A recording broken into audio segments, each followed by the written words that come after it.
Good morning students. ഇന്ന് നമുക്ക് compound മൈക്രോസ്കോപ്പിനെ കുറിച്ച് പഠിക്കാം. സാധാരണ മൈക്രോസ്കോപ്പ് അഥവാ സിമ്പിൾ മൈക്രോസ്കോപ്പിൻ്റെ ഒരു ലിമിറ്റേഷൻ അല്ലെങ്കിൽ കുറവാണ് അതിൻ്റെ മാഗ്നിഫിക്കേഷൻ എന്നത് 9 കൂട്ടാൻ നമുക്ക് സാധിക്കില്ല. It will be less than 9 ടൈംസൊക്കെ നമുക്ക് മാഗ്നിഫൈ ചെയ്യാൻ പറ്റുള്ളൂ. അതിൽ കൂടുതൽ നമുക്ക് വേണമെന്നുണ്ടെങ്കിൽ കോമ്പൗണ്ട് മൈക്രോസ്കോപ്പ് ചൂസ് ചെയ്യേണ്ടി വരും.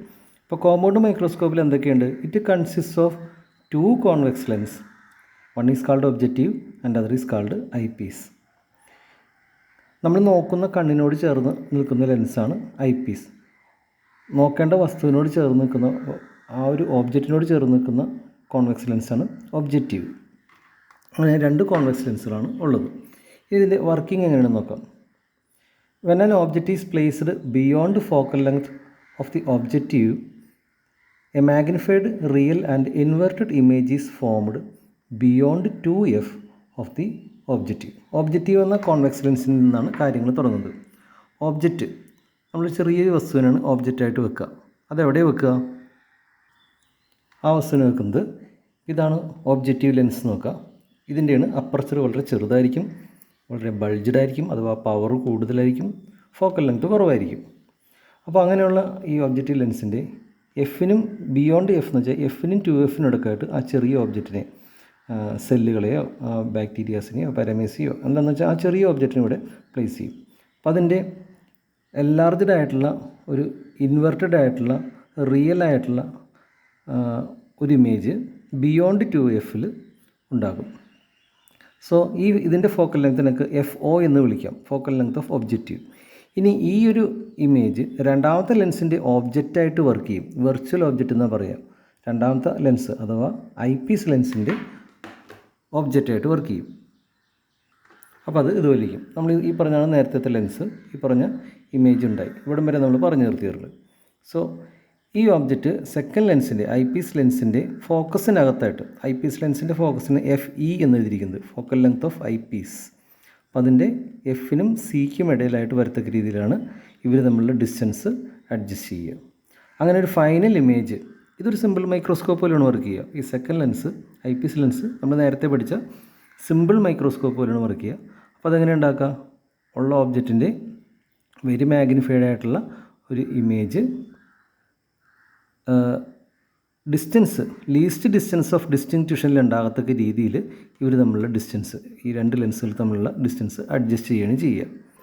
So this is working as a simple microscope and this is working as a normal lens.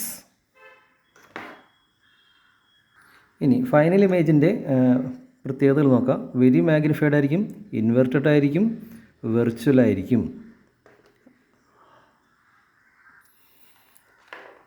അപ്പോൾ അങ്ങനെ ഇനി ഇതാണ് the distance between the lenses is adjusted so that this image falls in the focal length of the eyepiece.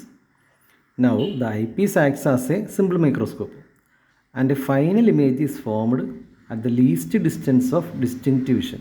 ഇതിനാണ് capital D എന്ന് പറയുന്നത്. 25 centimetre നമ്മൾ പറിച്ചല്ലോ.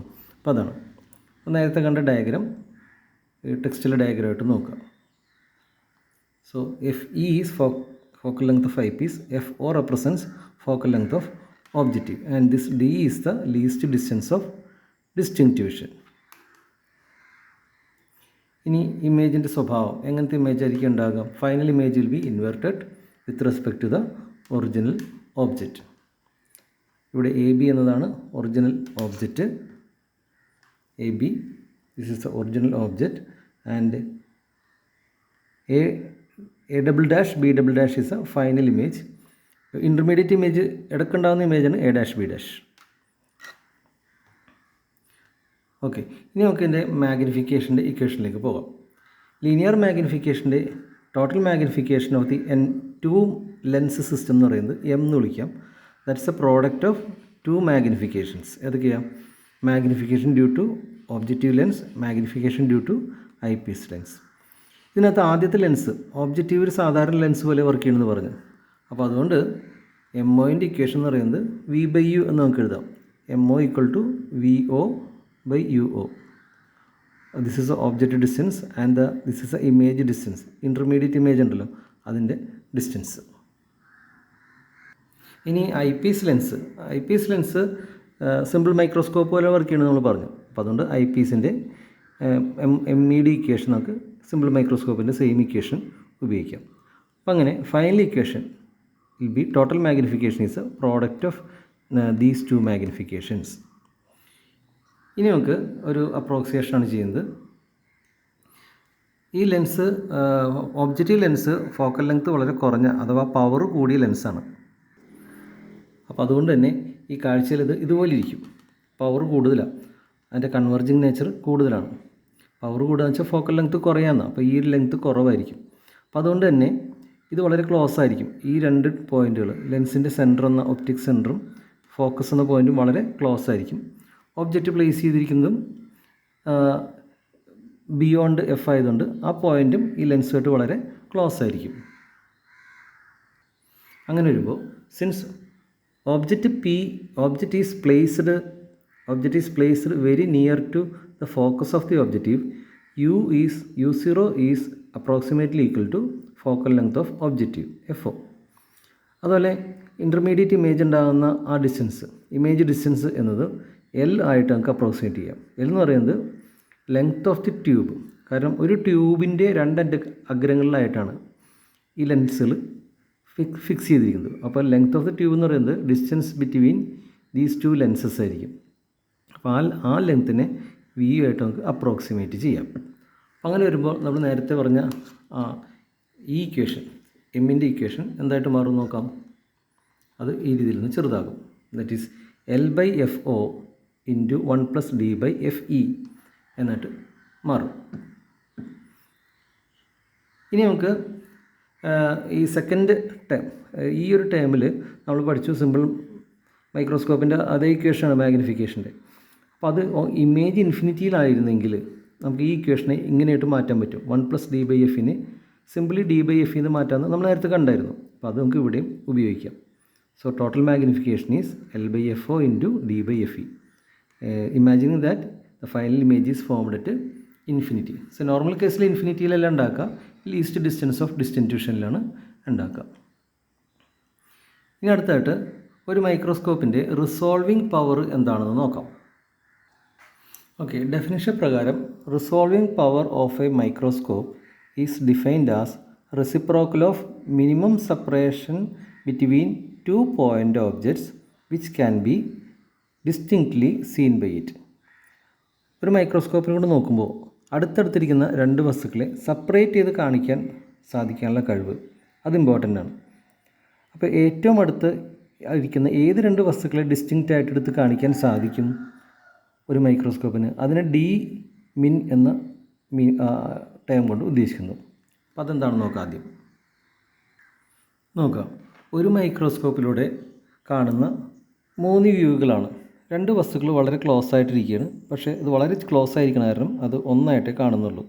എന്നാൽ അതേ രണ്ട് വസ്തുക്കൾ ഒരല്പം കൂടി ഡിസ്റ്റൻസ് സെപ്പറേറ്റ് ചെയ്തിരുന്നു എങ്കിലും അത് റിസോൾവ് ചെയ്ത് കാണാൻ സാധിക്കുന്നില്ല ഈ ഒരു സിറ്റുവേഷനിൽ. അതേ മൈക്രോസ്കോപ്പിൽ ആ രണ്ട് വസ്തുക്കൾ ഒരല്പം കൂടി ഡിസ്റ്റൻസ് നീങ്ങിയിരുന്നപ്പോൾ അവയെ വ്യത്യസ്തമായിട്ട് റിസോൾവ് ചെയ്ത് നമുക്ക് കാണാൻ സാധിക്കും.